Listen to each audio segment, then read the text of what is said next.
By the time you are watching this video, I will have seen my 1000th movie.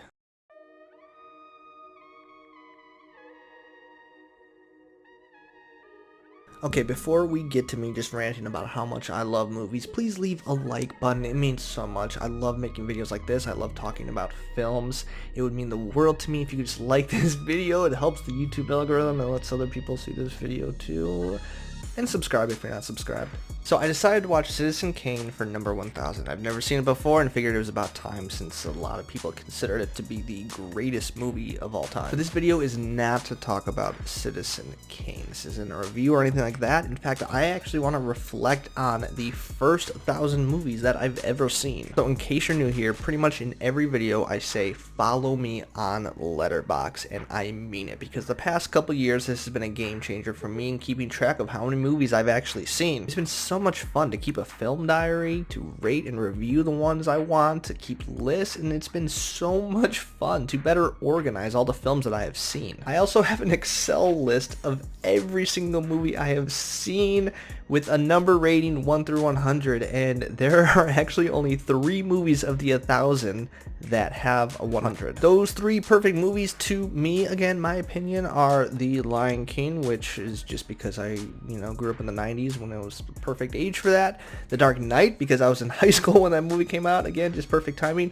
And Mary Poppins, which doesn't really logically make sense, but again, for me, it's just a perfect film. There are also a lot of bad movies I have seen as well too, but I think one of the best things about watching so many movies is that there's always something to take away from them. Because within that rating of 0 to 100, within the first movie I've ever seen, which I don't even remember what that was, to the 1000th movie I've seen, every single one I have at least some memory of and can point back to watching that movie. Within the past 3 years, I've taken movies so much more seriously. Letterboxd is a huge part of that, also doing more consistent YouTube videos on the movies I've seen and talking about them in general, and it's been so enjoyable for me. I think the best way to describe it is the way that a lot of people view music, I view movies. Like, I experience emotion through certain scenes. I'm constantly replaying a movie in my mind along with a song and much other things. My brain is just a complicated place. But movies have always just hit this sweet spot of me.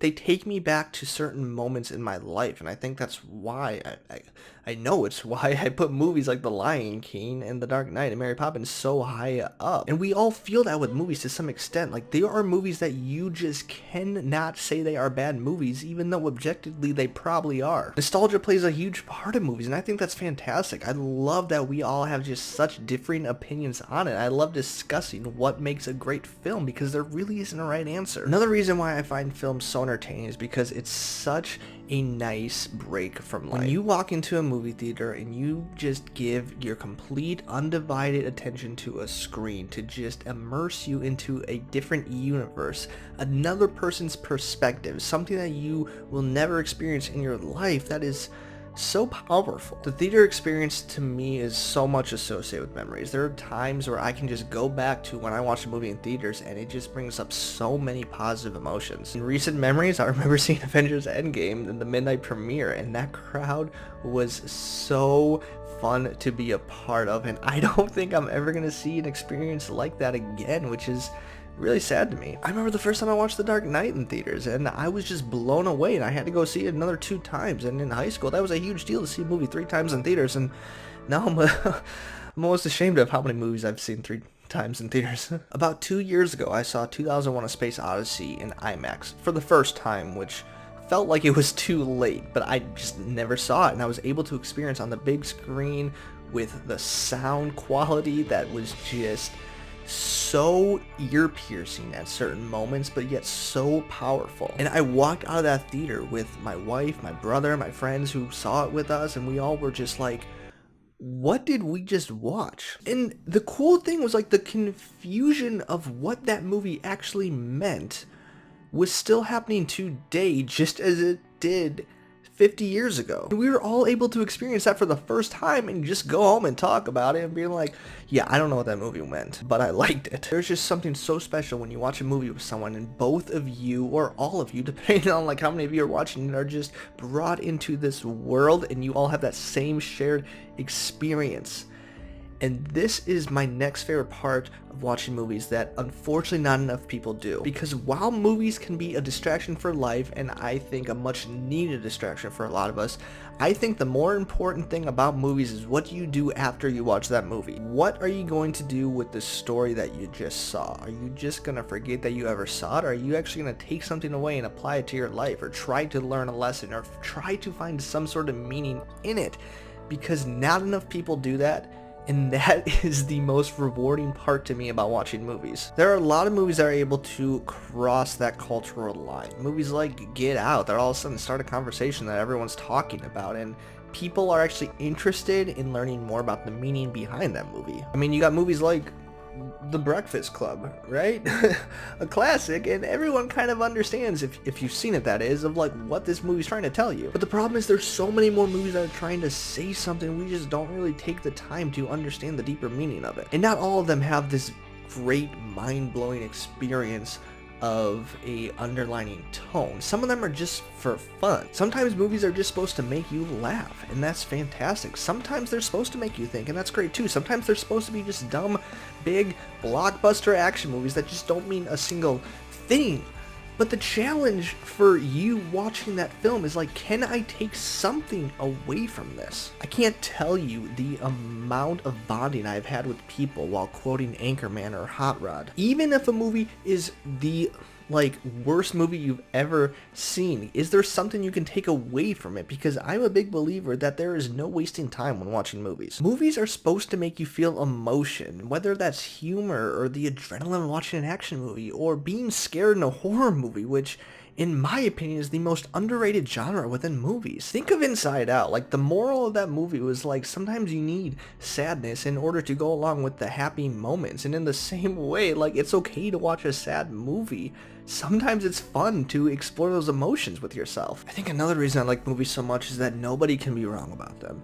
If you like a movie, you are completely justified in liking that movie the same way I am. Some of my favorite moments are watching movies that are so special to people and I just do not understand. Movies bring people together, whether it's a very important cultural moment or you're just watching a flick late at night with your friends and you're just having a great time. There's something so powerful about this medium of storytelling. The visuals, the acting, the music. Don't even get me started with the music in movies. While music is the most comparable way to express my love for movies, as it can kind of bring you back to a certain time in your life, I think there's also certain times within movies that are just iconic and you can't separate that song within the movie from the song alone. And finally, I think my favorite part about movies is the community that I found within it. One of my favorite traditions is after watching a movie, going on Twitter or Reddit and just conversing with other people who have just seen that movie, or maybe have seen it years ago if I'm a little behind on the movie, and it's so fun just hearing their thoughts and opinions on that film. Some of my favorite people to follow on the internet are people who like to do the same things I do. On YouTube, I love watching videos from Lindsay Ellis,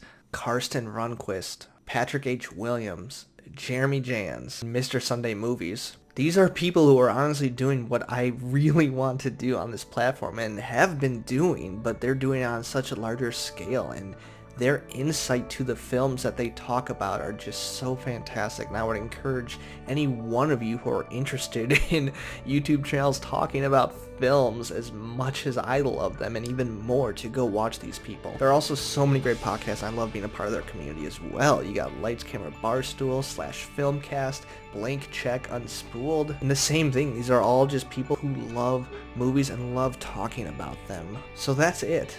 I have watched 1,000 movies and I cannot wait for 1,000 more. I appreciate anyone who has watched this video because I know this is very specific to just talking about me, but I hope in some way I can inspire you to just watch a movie and then take it to the next level. Go home and talk about it. What did it mean to you? What can you take from that? What is the story that this story can teach you? I really hope you like this video.